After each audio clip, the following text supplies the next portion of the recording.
আসসালামু আলাইকুম। আশা করি আপনারা সকলে ভালো আছেন।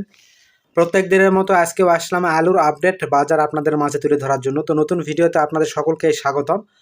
তো আলুর দাম কিন্তু গতকালকে থেকে কিন্তু একটু সামান্য বৃদ্ধি পেয়েছে। যদিও সেটা সামান্য তারপরেও কিন্তু বৃদ্ধি পেয়েছে। এর কারণ হচ্ছে উম কৃষকেরা যে আলুটা সংরক্ষণ করে রেখেছিল এই আলুটা কিন্তু মোটামুটি প্রায় শেষের দিকে, যে কারণে কিন্তু একটু একটু করে আলুর দাম বাড়তেছে। আশা করতেছি হয়তো আরও একটু বাড়বে। এতে কিন্তু মোটামুটি একটা কৃষকদের প্লাস পয়েন্ট বলা চলে, কারণ দিনকে দিন যদি আলুর দাম বৃদ্ধি পায় তাহলে কিন্তু সুবিধা। তো জানি না দিনকে দিন বৃদ্ধি পাবে কিনা, তবে কালকে বৃদ্ধি পেয়েছে। তো আমি যেই বাজারটা তুলে ধরি এটা কিন্তু একদম কৃষক পর্যায়ের বাজার। আর আজকের আলুর আপডেট বাজার হচ্ছে জয়পুরহাট সদর উপজেলায় বেচাকেনা হচ্ছে। লাল স্টিক জাতের আলু 300 থেকে 310 টাকা সর্বোচ্চ প্রতিমন, এবং সাদা ডায়মন্ড জাতের আলু 320 থেকে 340 টাকা সর্বোচ্চ প্রতিমন বেচাকেনা হচ্ছে।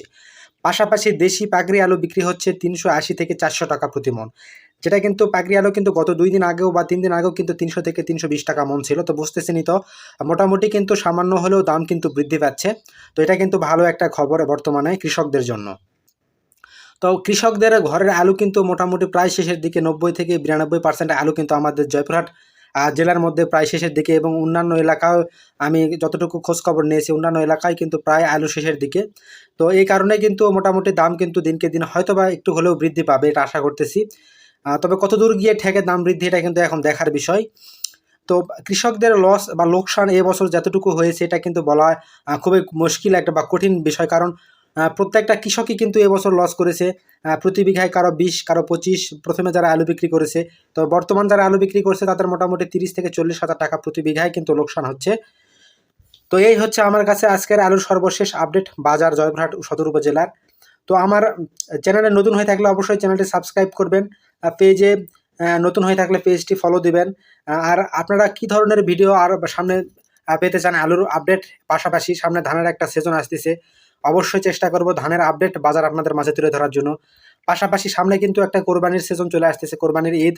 তো এই ঈদকে সামনে রেখে যদি প্রত্যেকটা বাজারে বাজারে গিয়ে যদি গরুর দাম সম্পর্কে বা গরু সম্পর্কে আপনাদের আইডিয়া দেই, সেই সব ভিডিও আপনাদের কেমন লাগবে, তো এটা অবশ্যই কমেন্ট করে জানাবেন আপনারা কী ধরনের ভিডিও সামনে আরও পেতে চান। ইনশাল্লাহ সেই অনুযায়ী আমি আপনাদের মাঝে সেই সব ভিডিও তুলে ধরবো। আর আমি যেই বিষয়গুলো আপনাদের মাঝে তুলে ধরি এটা কিন্তু একদম প্রান্তিক কৃষক পর্যায়ের বা প্রান্তিক পর্যায়ের বিষয়গুলো কিন্তু আমি আপনাদের তুলে ধরি। যে বাজারটা তুলে এই বাজারটা কিন্তু একদম প্রান্তিক কৃষক পর্যায়ের বাজার, অর্থাৎ কৃষকেরা যে মূল্যগুলো পেয়ে থাকে বা যে মূল্যটা পেয়ে থাকে তো সেটাই তুলে ধরি। তো অবশ্যই সেই বিষয়গুলো নিয়ে আপনারা কমেন্ট করে জানাবেন। অবশ্যই আমি আপনাদের চেষ্টা করব সেই বিষয়গুলো আপনাদের মাঝে সুস্থ এবং সুন্দরভাবে তুলে ধরার জন্য।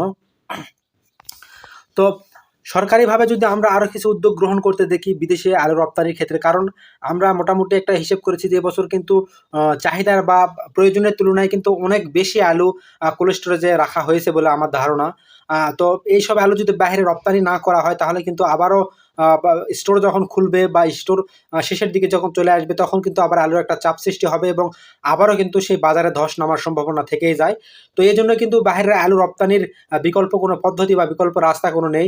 সরকারি উদ্যোগে যেন বিষয়গুলোকে তদারকি করা হয়, এবং সরকারি উদ্যোগেই যেন আলুগুলো বেশি বেশি বিদেশে রপ্তানি হয়, তাহলে কিন্তু আমরা সকলেই কিন্তু এই বিষয়গুলো নিয়ে কিন্তু কৃষকেরা অন্ততপক্ষে খুশি থাকবো। তো পাশাপাশি যেসব ব্যবসায়ীরা কোল্ড স্টোরেজে আলু রেখেছে তারাও কিন্তু মহা চিন্তার মধ্যে রয়েছে। তো তারা কিন্তু গত বছর মোটামুটি ভালো পরিমাণে লাভ করেছে, তারপরেও কিন্তু তাদের চিন্তা বা ভাবনা হচ্ছে যে এবছর তাদের যে পুঁজি তারা লাগিয়েছে সেই পুঁজিটা তুলতে পারবে কিনা, এটা কিন্তু তারা চিন্তিত। তো সকলের কাছেই অনুরোধ, আবারও ভিডিওটি শেয়ার করে দেবেন, চ্যানেলটি সাবস্ক্রাইব করবেন, পেজটি ফলো দিবেন। তো সকলে ভালো থাকবেন, ধন্যবাদ, আসসালামু আলাইকুম।